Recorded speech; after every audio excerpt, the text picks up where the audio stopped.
السلام علیکم ورحمۃ اللہ تعالی وبرکاتہ۔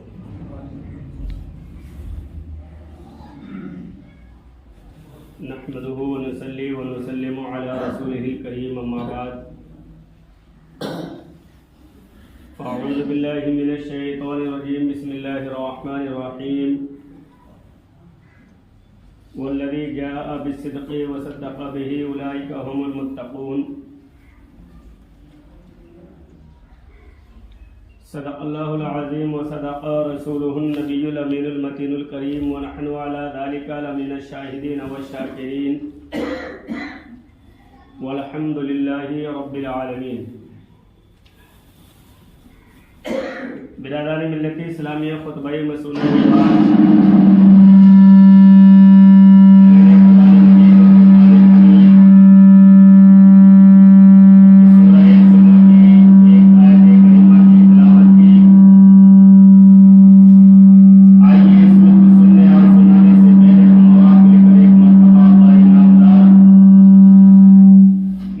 کے بعد دونوں عالم کے مالک و مختار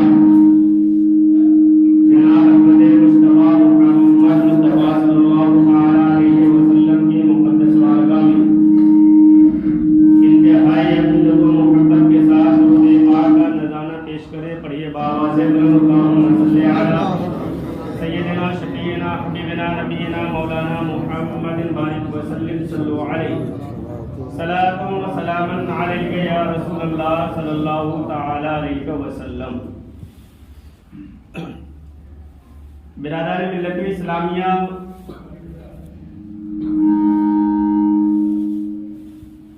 ابتدائے زمانہ سے لے کر کے اب تک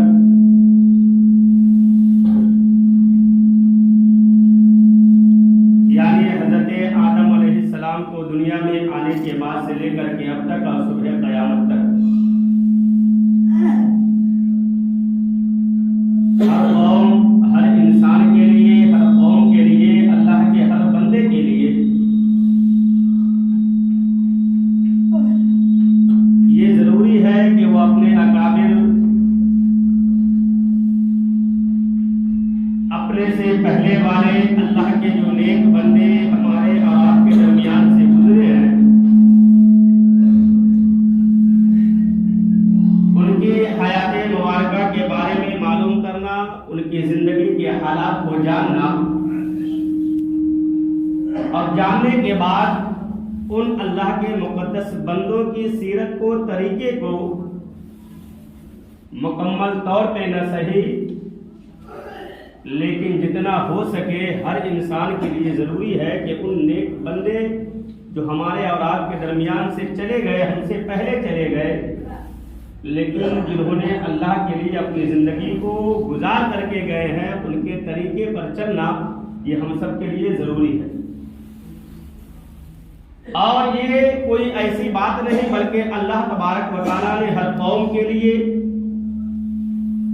قرآن میں حکم دیا ہے، ہر آنے والے بعد والے قوم کے لیے، کہ اپنے پچھلے والے قوم کے حالات کو وہ جانے کہ وہ قوم کیا اچھائی کی تھی، کیا برائی کی تھی، برائی کیا تو اللہ نے ان قوموں کے ساتھ کیا کیا، جو ان قوم میں اللہ کے نیک بندے گزرے تھے اللہ نے انہیں کیا انعام دیا۔ آپ پورے قرآن کا مطالعہ کریں گے تو اللہ تبارک و تعالیٰ نے جگہ جگہ پہ ہمیں اور آپ کو حکم دیا ہے کہ ہم پچھلی قوموں کے بارے میں جانیں، ان کے حالات کو پڑھیں، ان کے حالات کو پڑھنے کے بعد ہم ان کے مطابق اپنی زندگی کو گزارنے کی کوشش کریں۔ یہی وجہ ہے کہ برادران ملت اسلام میں جتنے بھی انبیاء کرام گزرے، چاہے وہ حضرت موسیٰ علیہ السلام ہو، حضرت لوط علیہ السلام ہو، حضرت اسحاق علیہ السلام ہو یا حضرت ابراہیم علیہ السلام ہو، جتنے بھی انبیاء کرام گزرے ہیں، جتنے انبیاء کرام کی قومیں گزری ہے، تمام قوموں کا ذکر قرآن پاک میں موجود ہے۔ اور صرف ان کا ذکر ہی نہیں بلکہ ان قوم کے اندر جو لوگ اللہ کی عبادت کرنے والے تھے، اللہ نے ان کے ساتھ کیا انعام دیا ہے وہ بھی تذکرہ موجود ہے۔ اور جو لوگ اللہ کی مخالفت کیے تھے، اپنی زندگی کو دنیا کی طرح گزارنے لگے تھے، اللہ کی عبادت سے انحراف کیے تھے، تو اللہ نے ان کے ساتھ کیسا عذاب نازل کیا یہ بھی قرآن کے اندر موجود ہے۔ لیکن برادران ملت اسلامیہ، آج حالات ہمارے اور آپ کے درمیان ایسے ہیں، چاہے یہ حالات ہم نے خود پیدا کیے ہو یا کسی غیر کے سازش کی وجہ سے آج یہ حالات ہمارے اور آپ کے درمیان آ گئے کہ آج ہم دین سے، اسلام سے، قرآن سے اتنے دور چلے گئے ہیں کہ آج ہم مسلمان تو کہلاتے ہیں برادران ملت اسلامیہ، آج ہمیں دنیا کے ہر چیز کا ہمارے اندر علم موجود ہے، لیکن ہمارے اندر نبی اور ان کے اصحاب کا ذکر، ان کا علم اور ان کے بارے میں معلومات بھی ہمیں نہیں ہے کہ صحابہ کرام کی زندگی کیا تھی، کون صحابہ کا کیا مقام تھا۔ یہ ہماری دین سے دوری ہے۔ اب چاہے یہ حالات، یہ دین سے دوری یہ ہمارے کرتوت کی وجہ سے ہو یا کسی غیر کی سازش کی وجہ سے ہو، جو یہ حالات آج ہمارے اندر پیدا ہو گئے، ورنہ یہی وجہ ہے کہ آج ہم اتنی پستی کی طرف جا رہے ہیں۔ آپ دنیا کے اندر نگاہ اٹھا کر کے دیکھیں، اخبار کے ذریعے آپ کو معلوم ہوتا ہوگا کہ آج پوری دنیا کے اندر جتنی تباہی مسلمانوں کے ساتھ کی جا رہی ہے، کسی قوم کے ساتھ اتنی تباہی نہیں ہو رہی۔ ہم نے اپنے اسلاف کو بھلا دیا۔ آج ہمیں دنیا کے بڑے بڑے مشہور، چاہے وہ ہیرو ہو یا کرکٹر ہو یا کوئی بھی ہو، ہمیں اس کی ہر ایک چیز معلومات ہمیں ہے، کب پیدا ہوا، کیا کیا، نہیں کیا۔ لیکن آج اگر ہمیں پوچھ دیا جائے کہ صدیق اکبر کون تھے، عمر فاروق کون تھے، ہمارے نبی کے حالات کیا تھے، تو آج اچھے اچھے انسان اس کو بتانے سے قاصر نظر آتے ہیں۔ آج ہمیں معلوم نہیں ہے کہ صدیق اکبر کے حالات کیا تھے، ان کا مقام کیا تھا، عمر فاروق کون تھے، انہوں نے کیا اسلام کے لیے کیا، عثمان غنی کے حالات کیا ہے اسلام کے لیے، انہوں نے کیا قربانیاں پیش کی، آج ہمیں اور آپ کو نہیں معلوم۔ ہم نے تو بس اتنا سمجھ لیا ہے کہ جو بوڑھے ہیں وہ نماز پڑھیں گے، جوانوں کو تو پڑھنے کی ضرورت نہیں ہے، جب بڑھاپا آئے گا تو پڑھیں گے۔ لیکن آج تو حالات ایسے ہیں کہ آج ہمیں بڑھاپا نصیب نہیں ہوتا ہے۔ آج آپ نگاہ اٹھا کر کے معاشرے کے اندر دیکھ لیں، جتنے بھی بوڑھے ہمارے نگاہوں کے سامنے ہیں وہ پہلے کے بوڑھے ہیں۔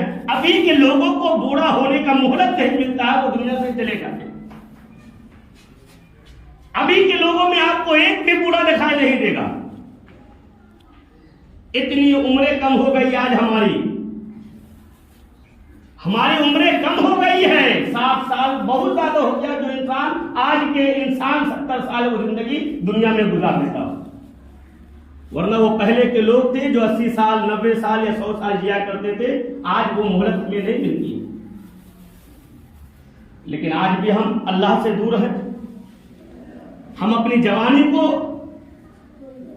یہ سمجھ لیے ہے کہ یہ جوانی ہمیں یہ بار بار نہیں ملتی ہے، جو کرنا ہے کر لے، لیکن یاد رکھیں، میں بارہا کہتا ہوں، زندگی بھی ایک ہی بار ملتی ہے، دوبارہ ہمیں یہ زندگی نہیں ملتی۔ کتنے نوجوان ہمارے نگاہوں سے چلے گئے۔ آج صبح کی خبر بتا رہا ہوں، ایک نوجوان عالم 20 سال کا، ہم لوگوں کے تعلقات کے تھے، 20 سال کا نوجوان، کچھ نہیں ہوا تھا انہیں، فجر کی نماز پڑھانے کے بعد 10 منٹ کے بعد ان کا اچانک انتقال ہو گیا۔ کوئی تصور کرتا ہے کہ 20 سال میں انسان مر جائے گا؟ بہترین عالم تھے، وہ امامت کر رہے تھے، بہترین، کچھ نہیں ہوا تھا انہیں، لیکن موت تھی، چلے گئے۔ تو یہ مت سوچے کہ آج ہم 20 سال کے ہیں، 25 سال کے ہیں تو ہمیں کچھ نہیں ہوگا، بوڑھے ہیں کوئی حالت ایک آئے گا، ان کا خون پتلا ہو گیا تو انہیں بیماری آئے گی، نہیں، یہ زندگی ہے، کب کس کے ساتھ کیا ہو جائے یہ کوئی بھی انسان نہیں جانتا۔ اللہ نے جوانی دی ہے، آج دین سے ہم اتنے دور ہو گئے،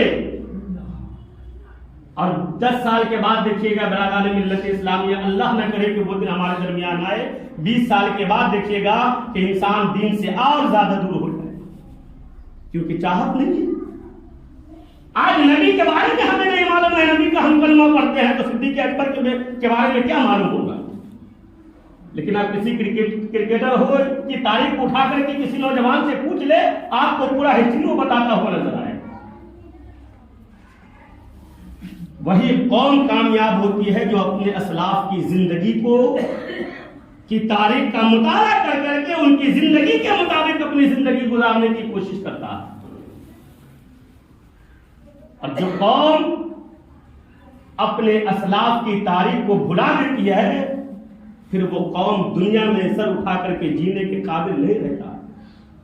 اگر ایسا نہیں ہوتا تو اللہ ہمیں یہ حکم نہیں دیتا وذکر فی الکتاب مریم، کہ مریم کے تم حالات کا دیکھو، وذکر فی الکتاب موسیٰ، اللہ ہمیں حضرت موسیٰ علیہ السلام کے قوم کے بارے میں جاننے کا ہمیں حکم نہیں دیتا، ہمیں پچھلی قوموں کے بارے میں جاننے کا اللہ نے ہمیں قرآن میں حکم دیا۔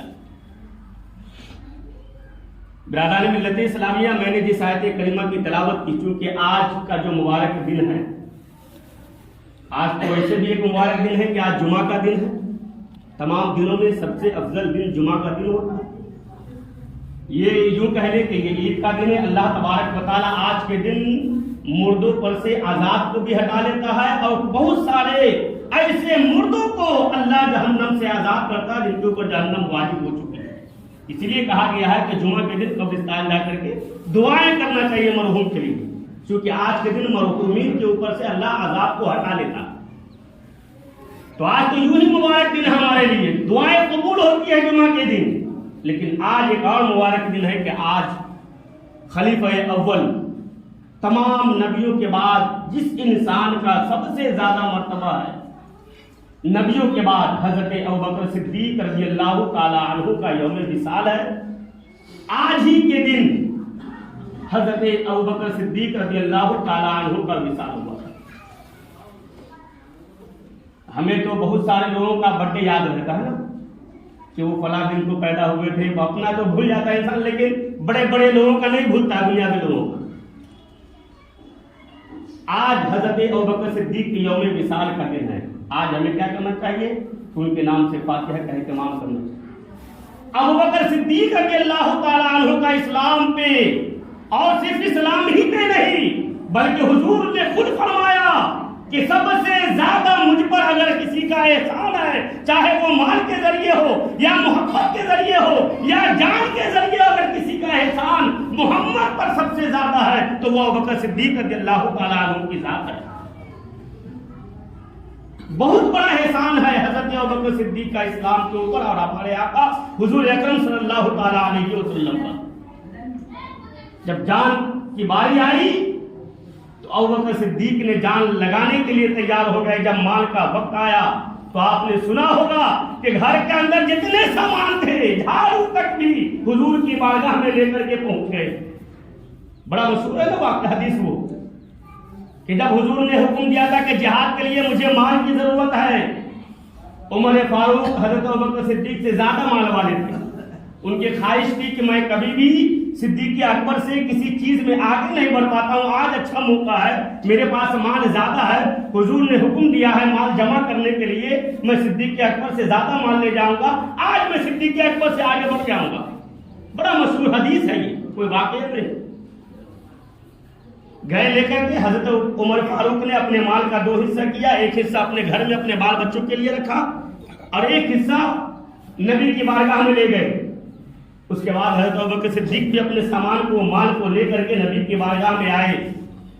حضور نے عمر سے پوچھا، عمر تم نے اپنے بال بچوں کے لیے کیا چھوڑا ہے؟ کہا حضور میں نے مال کا 2 حصہ کیا، ایک حصہ اپنے بال بچوں کے لیے رکھا ہے، ایک حصہ آپ کی بارگاہ میں لا کر کے پیش کر دیا۔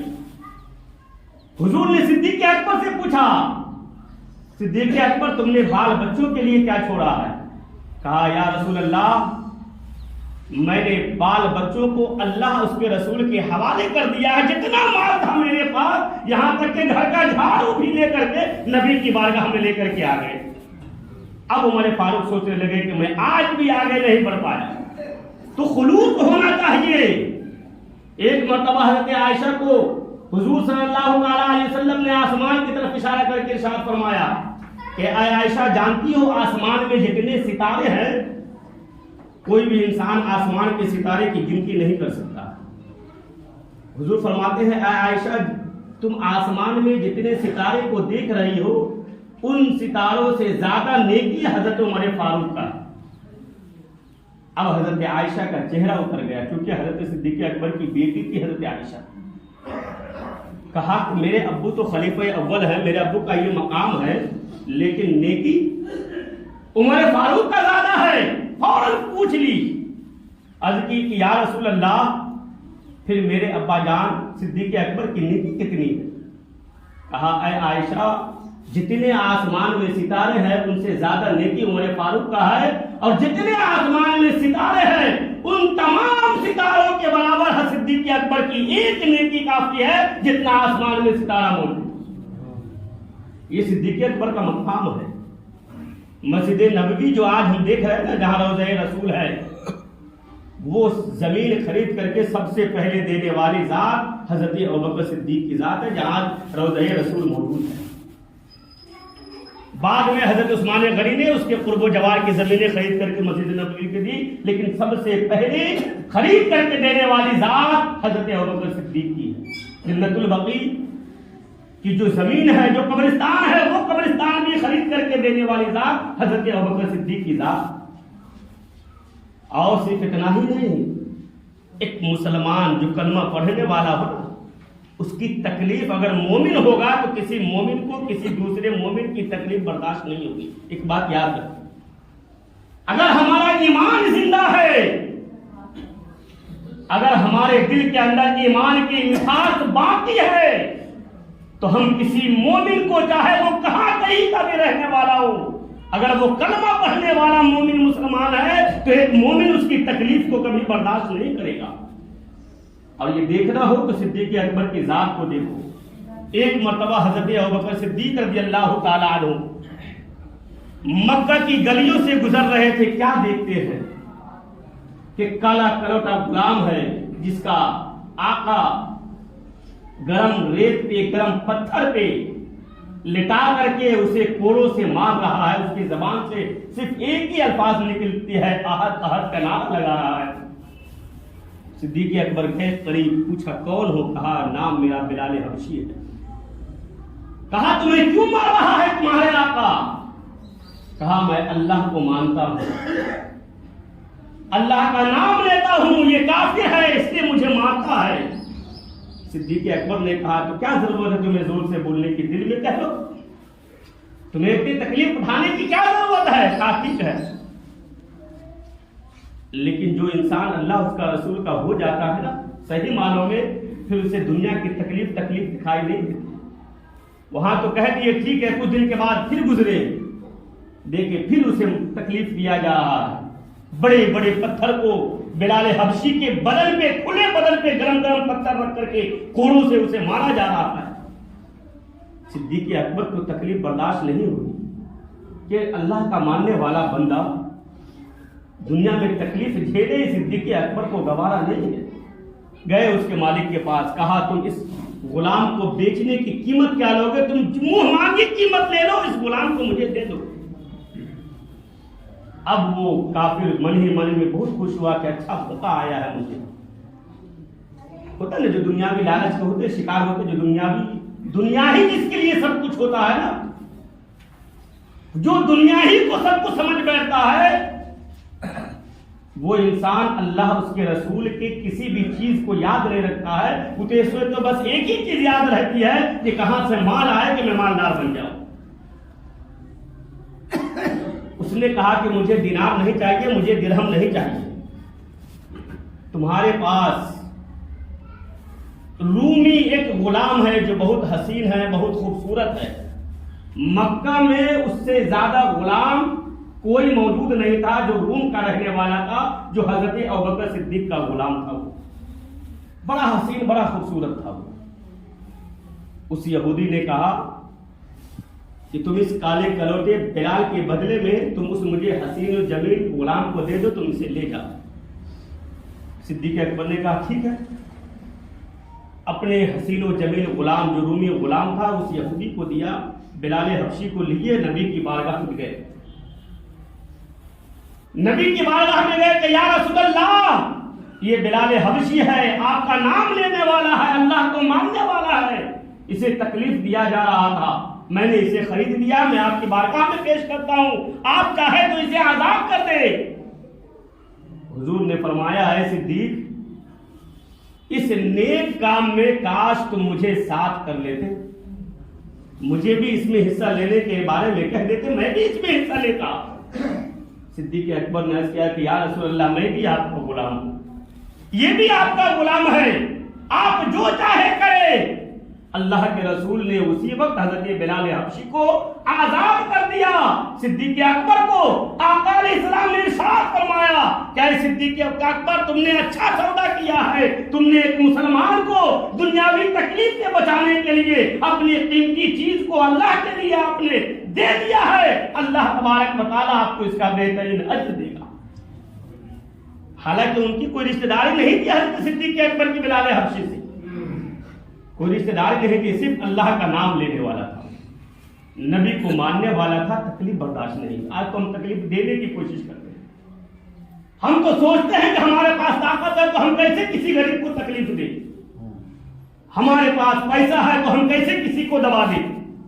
یہ اسلام نہیں ہے، یہ ایمان نہیں ہے، ہماری ایمان کی مٹھاس ختم ہو چکی ہے۔ ایمان تو یہ ہے، آپ دیکھیں جب مکہ سے ہجرت کر کے مدینہ گئے تھے لوگ، کسی کے پاس رہنے کے لیے مکان نہیں تھا، مدینے والوں نے اپنا گھر مکہ سے آنے والے مسلمانوں کو دیا تھا۔ صرف گھر ہی نہیں بلکہ جن کے پاس دو دو بیویاں تھی، ایک ایک بیوی کو طلاق دے کر کے مکہ سے آنے والے مسلمانوں کا نکاح کیا تھا۔ یہ ہے ایمان، یہ ہے اسلام۔ حضرت ابوبکر صدیق رضی اللہ تعالی عنہ نے اپنے مال کے ذریعے بھی اور جان کے ذریعے بھی، جب ہجرت کی رات غار ثور میں، وقت نہیں ہے بڑا تفصیل واقعہ، سانپ ڈس لیا تھا، آقا علیہ السلام حضور حضرت صدیق اکبر کے گود میں آرام کر رہے تھے، سانپ ڈس لیا لیکن حرکت نہیں کر رہے کہ نبی کو تکلیف ہو جائے گی۔ یہ ہے نبی سے محبت، نبی کا عشق۔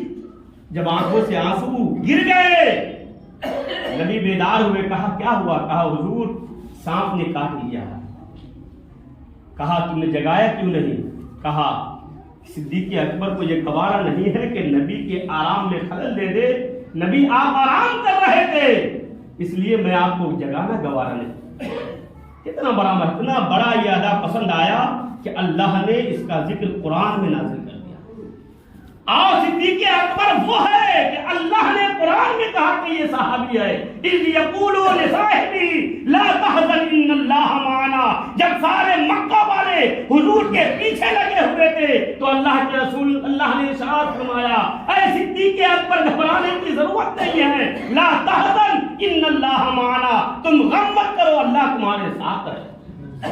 آپ نبی سے عشق کریں، اللہ اور اس کے رسول کو مانے، دنیا کی کوئی تکلیف آپ کو زیر نہیں کرے گی، اللہ آپ کا مددگار ہوگا۔ اور بہت ساری تاریخیں ہیں، بس ایک بات یاد رکھے کہ ہمیں اپنے اسلاف کی تاریخ کو یاد کرنا ہے، وقت نکال کر کے اپنی زندگی سے روزانہ 10 منٹ نکال کر کے ہی صحیح۔ آج موبائلوں کا دور ہے، موبائل پہ ہر چیز ہم دیکھتے ہیں، اپنے نبی کے سیرت کو دیکھیں، صحابہ کرام کے سیرت کو دیکھیں، ان کے تاریخ کو پڑھے، موبائلوں پہ موجود ہے۔ ایک تو دیکھنے کا بھی ثواب ملے گا، اگر کوئی ادا پسند آ گئی آپ کی زندگی میں وہ ادا اتر جائے، انشاءاللہ ہماری زندگی یہاں بھی کامیاب ہو جائے گی اور آخرت میں بھی اللہ کے نیک بندوں کے صدقے میں ہماری آخرت بھی کامیاب ہو جائے گی۔ اللہ تبارک و تعالی ہم سب کو اپنے نیک بندوں کے سیرت طیبہ پر عمل کر کے زندگی گزارنے کی توفیق عطا فرمائے۔ برادر